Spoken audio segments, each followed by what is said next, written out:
welcome. Today I'm going to be reviewing Dapol daleks. Yes, it's another Dalek review. So, taking a look. You have questions? Where's his gun? Answer? No idea. I bought it off eBay very cheaply because it had no gun. So I thought, what a bargain. I know it's got no gun, but I can just put it on display. But anyway, that's not the one. Well, we are looking at that, but the one that I'm keeping in the package, and I put it in a lovely bit of plastic. Well, basically a plastic wallet. But taking a look at the box is the best idea than looking at the Dalek figure itself. So taking a look from the front, we have the Dalek shown brilliantly there. We got a white square there, which should usually have the price on for people to put the stickers on in the shops to say how much they cost. Underneath we got Dapol. Got a picture of the TARDIS there. Strangely enough, only the front piece of the TARDIS. The side, there's nothing on the side of the TARDIS. It's just got police box, and there's a big gap there where there should be the windows.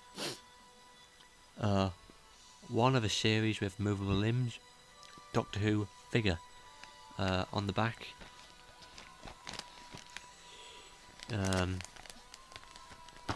Excuse me. Just I'm going to undo it for you guys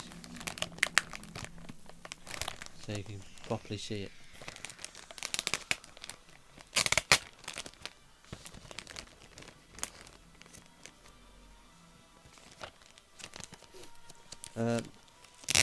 History of Dapol. I think they came around in 1988, 89, and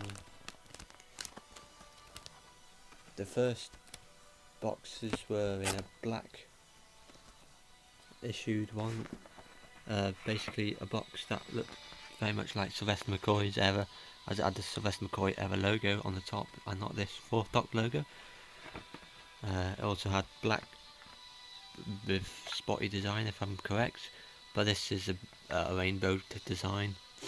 So as I was saying, on the back, Doctor Who, BBC 1987, licensed by BBC Enterprises. Contains small parts and suitable for children under 6 months. It's got on the side there your CE, Dapol on the top. This lovely square part in here. They're the list of the other ones you can get. I'm not going to go through all of them. Then we got some here. So you got the 4th Doctor, Mel, Ice Warrior, the 7th Doctor. One of those bat things from Time Narania, if I guess correctly. Ace, Cyberman. This Dalek in the background. K9 here, a little bit large. I think these were not very accurate. Davros there. They did do a two-handed version of Davros. It didn't last long though, as they realised that he only had one hand, I mean, and they soon put a correction to that. In the background there, you've got a black Dalek and a red Dalek right in the corner there. You can just see the edge of it. And then you got the TARDIS, and on this side you've got a bit of the what's sort of inside the TARDIS console room. These were made in Llangollen, North Wales, just up the road from where I live. So I don't think they're there anymore though. I think the Dapol factory's closed down there. Dapol are famous for making trains. I know because I used to be a big train fanatic. So yes, take a look at the Daleks that's in the box. It's just a slightly toned colour compared to the one that I've got not in a box. Also, the gun is very loose. You just lift it up and it goes up. Lift it down, it goes down. But it's a sturdy thing. So looking at the Dalek closely, you've got the eye stalk, which is a very big eye stalk indeed, but he does move up and down. His headpiece is just moulded with these two lights that are moulded on top. The head does move. Yeah, very easily. But when it comes to this side, it does go 360. It's a bit stiff. Yes. There's a motorbike going past in the background.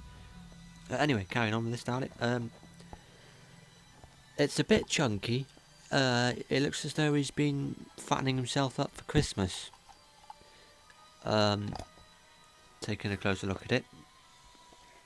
A normal Dalek would be a bit on the skinnier side to this, but that's all they had in the late 80s, 90s. Then none of the Daleks were very accurate until what, 2000, 1999, whenever they came out. Also, we got the neck piece here, moulded brilliantly. It's another moulded piece that I believe is moulded onto the actual whole of the Dalek here. We got this skirt here, well, not skirt, the row of, well, armour, I like to call it. It's not done that brilliantly, if I can say so myself. It looks as though it's been rushed. The colour is fading away, which I would expect as it's very old. The arm on this one is basically dead, so I like to display it as it's basically, I display it like the old 60s era dead Daleks. The eye stalks go up, everything else goes down. The balls on the skirt are coloured in nicely. Again, there is some smudges and there is some fading on them. It's not the best paint in the world, I guess. Nothing else moves on this. The gun does go up and down. The plunger. The gun missing. Don't know what happened to him.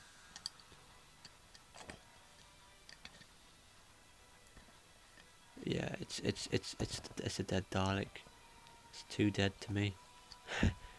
Oh, he's staying up. Oh no, he isn't. There we go. The skirting at the bottom is basically a thick piece. It's basically all totally different to what we have these days. Underneath, finally, it doesn't say made in China. It says made in the UK by Dapol. It just says UK Dapol. 2 screws in the side, just your normal thing, and it's a push back and go one. So if we so yes,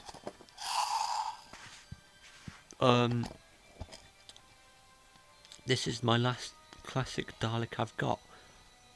All the Daleks I've shown you, Product Enterprise, and mostly that anyway.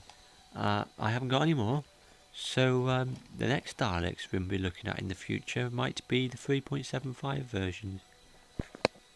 I've reviewed the Genesis of the Daleks one already, and the Toys of Us set. But I have about what I've got: Power of the Daleks,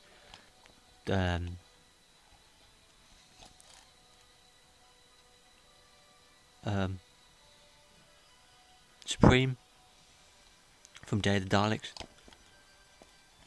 and a Supreme from another Dalek story. I've forgotten what it's called now. But it comes in the Dalek War box set, I know that, on DVD. Oh Jesus. Power of the Daleks, there we go. So yes, stay tuned for more, and hope you've enjoyed this review, so goodbye people.